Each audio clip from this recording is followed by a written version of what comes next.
Hello students, myself Satish Kumar Kundila, Assistant Professor, School of Pharmaceutical Sciences, Vignan Foundation for Science, Technology and Research, Guntur. In previous video, we discussed about the test for purity. So in that we discussed about the different methods or tests which are used to test the purity of the substances.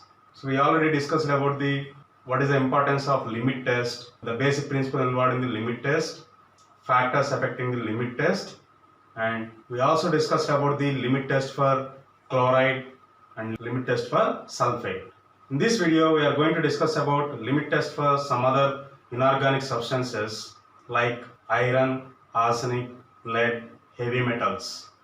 After watching this video, student can able to know the methods to determine the impurities which are present in the drugs and pharmaceuticals, and they can understand the principles, procedures and observations of limit test for different inorganic impurities which are present in the drugs and pharmaceuticals. The contents of this video includes principle, procedure and observations of limit test for iron, arsenic, lead, heavy metals, and also we are going to discuss about the modified limit test for chlorides and sulfate. Let us see one by one. First we will discuss about the limit test for iron. Generally this limit test for iron is utilized to check whether the sample is containing the iron impurity is within the limit or not. Okay, so the limit test for iron is utilized to performed to determine whether the iron impurity which is present in a sample is within the limit or not. For that reason we are performing the limit test for iron. The principle involved in the limit test for iron is nothing but the pale pink to deep reddish purple color, so which is obtained by the reaction of iron impurities present in the test by reacting with thioglycolic acid in presence of citric acid is compared with the color which is obtained by the reaction of known quantity of standard iron which is reacted with the thioglycolic acid in the same conditions. So that is a principle involved in the limit test for iron. I am repeating the principle once again. The pale pink to deep reddish purple color, so which is obtained by the iron impurities which are present in the test when it is reacted with the thioglycolic acid in presence of citric acid, and it is compared with the same color which is obtained by the reaction of known quantity of standard iron with that of the thioglycolic acid in the same condition. So there is a comparison of the color which is obtained for the test substance with that of the known quantity of the iron. When you observe the reaction, the iron which is present as the impurity in the substances will react with the thioglycolic acid in presence of citric acid in alkaline medium. Then it can form the ferrous thioglycolate or iron thioglycolate complex, and this complex is pale pink to deep reddish purple in color, and that color is compared with between the test and standard solutions. Coming to the requirements for this limit test for iron, operators required are Nessler cylinders, glass rod and stand. Chemicals required are citric acid which is about 20% weight by volume solution, and ammonia 10% weight by volume solution, and thioglycolic acid. So here citric acid required is 20% weight by volume. So how can you prepare the citric acid 20% weight by volume? So 20% means 20 grams in 100 ml of distilled water. So 20 grams of citric acid is dissolved in 100 ml of, in case of ammonia it is about 10% weight by volume. So 10 grams of ammonia is dissolved in 100 ml of distilled water, that can produce the 10% of ammonia. So coming to the procedure, in the previous video we already discussed about the test for chlorides and test for sulfate. As same that of the previous procedures, So in this also we'll take the two Nessler cylinders. So here we can see the Nessler cylinder. So this one is the Nessler cylinder. Test for iron will require two Nessler cylinders. So one is used for the test solution, second one is used for the standard solution. So in the first step, the test solution, the test sample is dissolved in a specific amount of water which is mentioned in the pharmacopoeial monograph. Then it is make up to the 40 ml with distilled water. And in case of standard solution, that means into the standard Nessler cylinder, will take 2 ml of standard solution of iron and which is diluted up to 40 ml with distilled water. And in the second step, we will add 2 ml of 20% weight by volume citric acid. For the both Nessler cylinders, we will add 2 ml of 20% weight by volume citric acid. Then after, in the third step, we will add 2 drops of thioglycolic acid into the 2 Nessler cylinders. So after that, we will add ammonia. So we will add ammonia. Generally it is about 10% ammonia. 10% weight by volume ammonia is added to the both test and standard Nessler cylinders to make the solution alkaline. So how can you justify whether the solution is alkaline or not?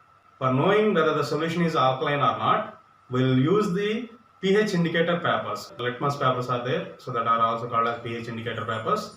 So the red color litmus paper, when it is turned into the blue while dipping into the solutions, that indicates the solution is alkaline in nature. So the pH indicator papers or litmus papers are used to test whether the solution is alkaline or acidic in nature. For testing whether the solution is alkaline or not, we'll use the red color litmus papers, and when you dip that red color litmus paper into the content of these Nessler cylinders, red color paper will turn into the blue. That indicates the solution is alkaline in nature. After confirming the solution is alkaline in nature, then we have to adjust the contents of Nessler cylinder to 50 ml with distilled water. In both the Nessler cylinders, we'll adjust the volume up to 50 ml with distilled water.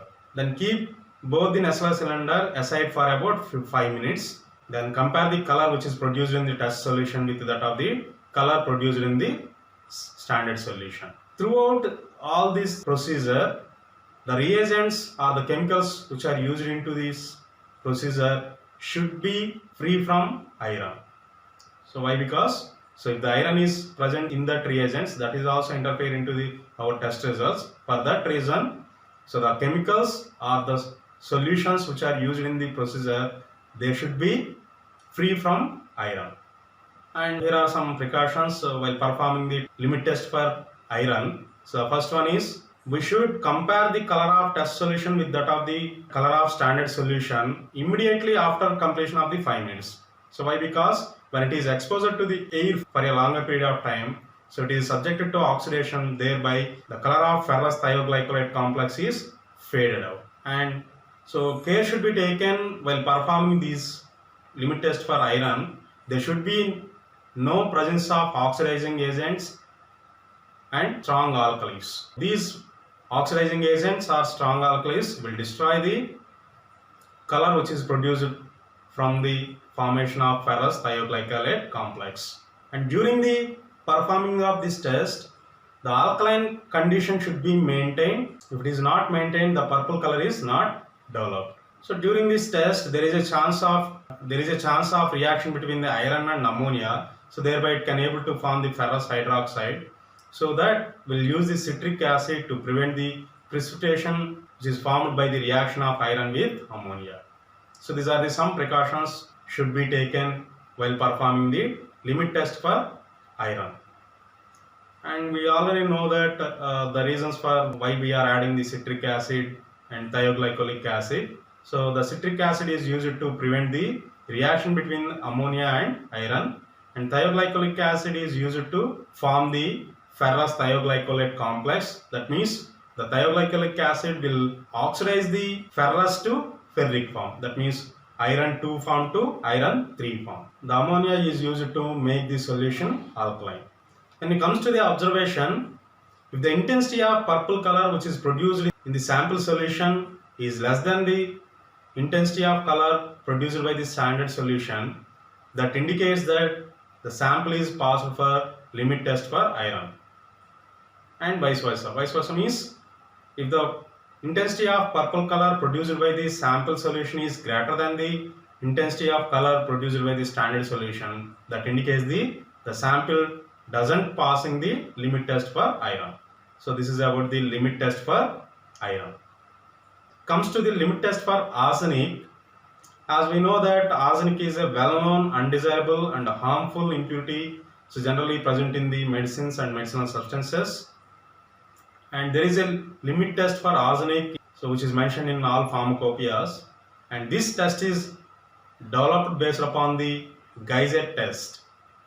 And in this test, we'll use some reagent and chemicals, and all the chemicals or reagents which are used in this limit test for arsenic should be marked and distinguished by the letter AST, that is arsenic T.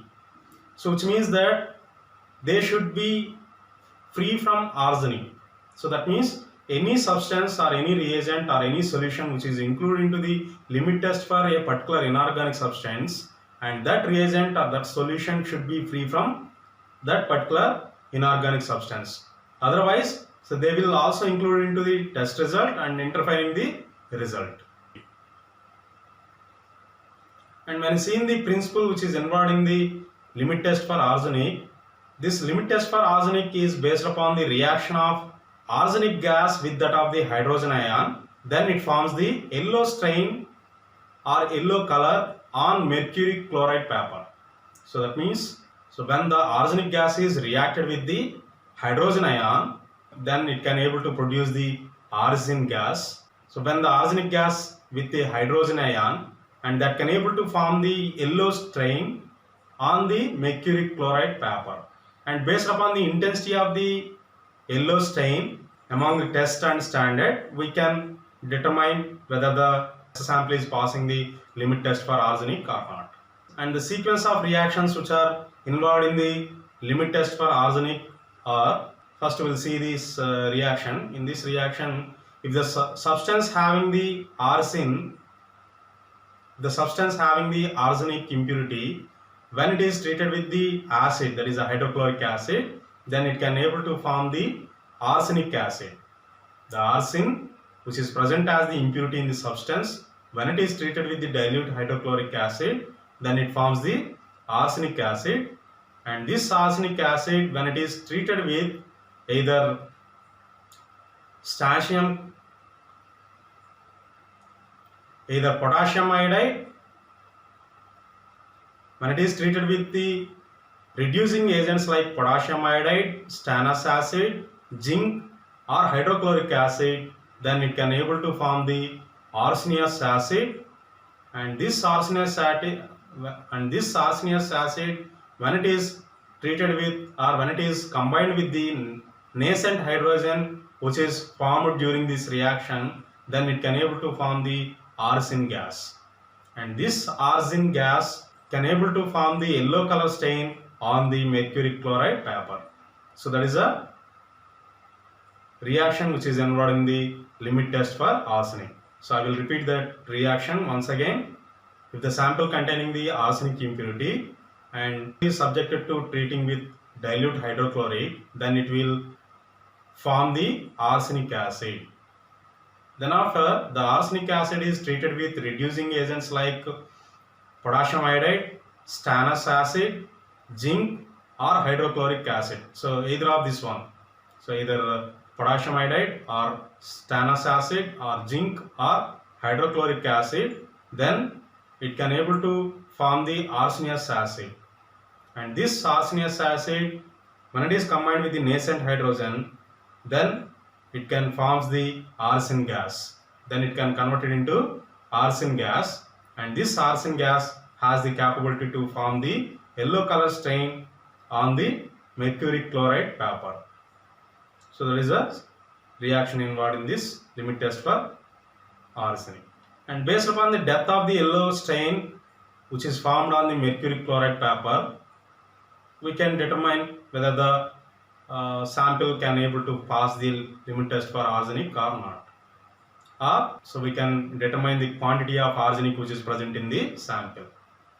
For conducting the limit test for arsenic, will require a special apparatus. So that is arsenic limit test apparatus. It consisting of a, so here we can see the description of this apparatus. The apparatus consisting of a wide mouthed bottle having capacity about 120 ml, and at the mouth of this bottle, so there is a rubber closure is there. To this rubber closure there is a hole which is about the bottle having the mouth about 2.5 ml diameter, and it is also having a rubber closure, and that rubber closure having the hole having the diameter about so having the hole. Through that hole there is a long tube is passed into the bottle, and long tube having the external diameter about 0.8 centimeters and internal diameter about 0.6 centimeters is passed into the bottle, and at the bottom of the tube there is a narrowing of this bottom end to about 1 mm, and it is also having a lateral orifice which is about 2 mm, and at the top of this, so there are two rubber cocks. One is attached to the top of the glass tube and another one is placed on the first rubber cock. These two rubber cocks having the holes about 0.6 mm in diameter, and between these two rubber cocks the mercury chloride paper is placed, and these two rubber cocks are attached or fixed with the rubber band or clip, so that the gas which is passed through this orifice will reach the mercury chloride paper and can able to form the yellow color stain. At the middle portion of this glass tube, so there is a packing with cotton wool moistened with the lead acetate solution. So this is about the assembly of arsenic limit test apparatus. And coming to the procedure which is involved in the limit test for arsenic, we will take two arsenic limit test apparatus. In one of the apparatus will take the test solution. In another apparatus will take the standard solution. So the test solution is prepared by dissolving specific amount which is specified in the pharmacopoeia monograph, and also will add the standard hydrochloric acid into the wide mouthed bottle of the apparatus. And in case of standard solution, a known quantity of dilute arsenic solution is dissolved in the water, and we will add this stannated hydrochloric acid into the wide mouthed bottle of that apparatus. So then we will add the 1 gram of potassium iodide into the both apparatus. Then we will add 5 ml of 1 molar potassium iodide solution to the both test and standard apparatus, and then add 10 grams of granulated zinc, which is free from arsenic, to the both apparatus. After that, we will keep these both apparatus aside for about 40 minutes. So after completion of 40 minutes, we will compare the stain or the intensity of the stain which is formed on the mercury chloride paper of test solution and standard solution. If the stain produced by the test solution is not deeper than the stain produced by the standard solution, then the sample is passing the test for limit test for arsenic, and vice versa. So that means if the stain produced by the test solution is deeper than the stain produced by the standard solution, that indicates the sample doesn't pass the limit test for arsenic. And here are some reasons why we will add a particular type of reagent into the limit test for arsenic. The stannous chloride is used for complete the evolution of arsenic. That means, so while adding the stannous chloride, so then only we will get a steady evolution of arsenic gas from that solution which is placed in the widened mouthed bottle. If the stannous chloride is not present, then there is a chance of fast evolution or slow evolution of this arsenic gas from the contents of that bottle. And zinc Potassium iodide and stannous chloride is generally used as the reducing agents. And the purpose of hydrochloric acid which is used into this test is nothing for maintaining the acidic environment. And lead acetate, moistened cotton wool is used to trap the hydrogen sulfide which is evolved during that reaction. If it is not trapped that hydrogen sulfur, then it can able to produce the black color stain on that mercury chloride paper that can able to interfere the intensity of the stain which is produced by the arsenic gas. So this is about the limit test for arsenic. And next, coming to the limit test for lead. So this limit test for lead is used to determine whether the sample is containing lead as impurity within the limit or not. So as we know that the lead is most undesirable impurity in drugs and medicinal substances. So this lead is obtained as the impurity when we are using the sulfuric acid or lead lined operators and glass bottles for the storage of drugs and pharmaceutical or medicinal substances. And when you come into the principle which is involved in the limit test for lead, so in this we'll compare the red color which is produced by the lead which is present as the impurity in test solution when it is treated with diphenyl thiocarbazone, or it is also called as diathiazone in alkaline solution, to that of the red color produced by a known quantity of standard lead when it is reacted with diathiazone. So that is the principle involved in the limit test for lead. I will once again explain the principle involved in this limit test for lead. There is a comparison of red color which is formed by the lead which is present as the impurity in test solution when it is treated with diphenyl thiocarbazone, or it is also called as diathiazone, with that of the red color formed by the a known quantity of standard lead when it is treated with diathiazone in the same alkaline condition. So when you see the reaction which is present in the limit test for lead, so the lead which is present as the impurity in the substance or the sample when it is treated with diphenyl thiocarbazone in alkaline medium, then it can able to form the lead diathiazone complex. Lead diathiazone complex, that means one lead ion can able to interact with 2 moles of diathiazone substance, then it can form the lead diathiazone complex, so which is red in color. And coming to the procedure, so here we can take the 2 Nessler cylinders. One is used for the test solution and another one is used for the standard solution.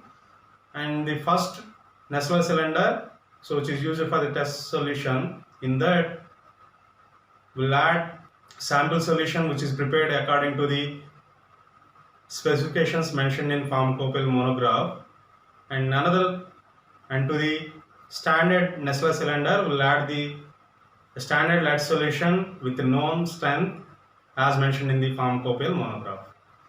And in the second step, add 6 ml of ammonium citrate into the both Nessler cylinders.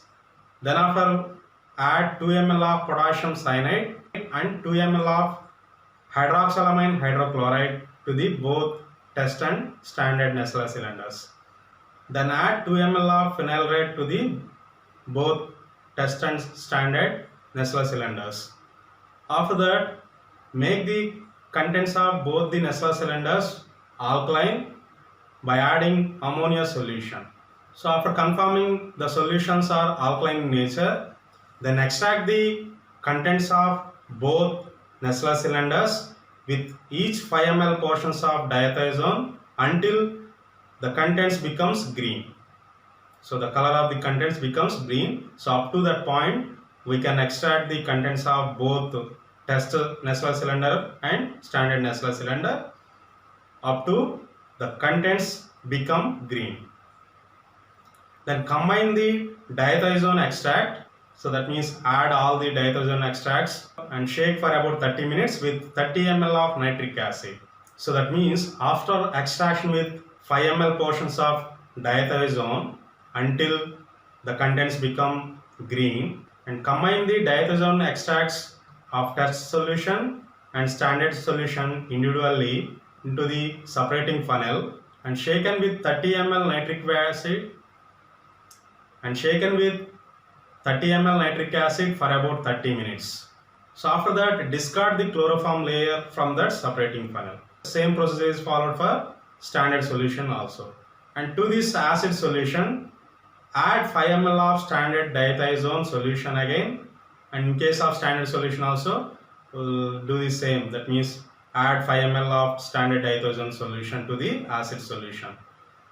After that, we'll add the 4 ml of ammonium cyanide to the both test and standard solutions. Then after, shake that content for about 30 minutes and observe the color of test solution and standard solution. When the intensity of color which is produced by the test solution is less than the intensity of the color which is produced by the standard solution, then the sample is passing the limit test for lead. And if it is not, so that means vice versa. That means the intensity of the color which is produced by the test sample is greater than the intensity of the color produced by this standard solution. That indicates the sample is not passed the limit test for lead. And here are some reasons why we are using the different types of reagents into this limit test for lead. First one is the purpose of adding ammonium citrate, potassium cyanide, hydroxylamine chloride is nothing but to maintain the optimum pH so that we can eliminate the influence of other impurities into the test result.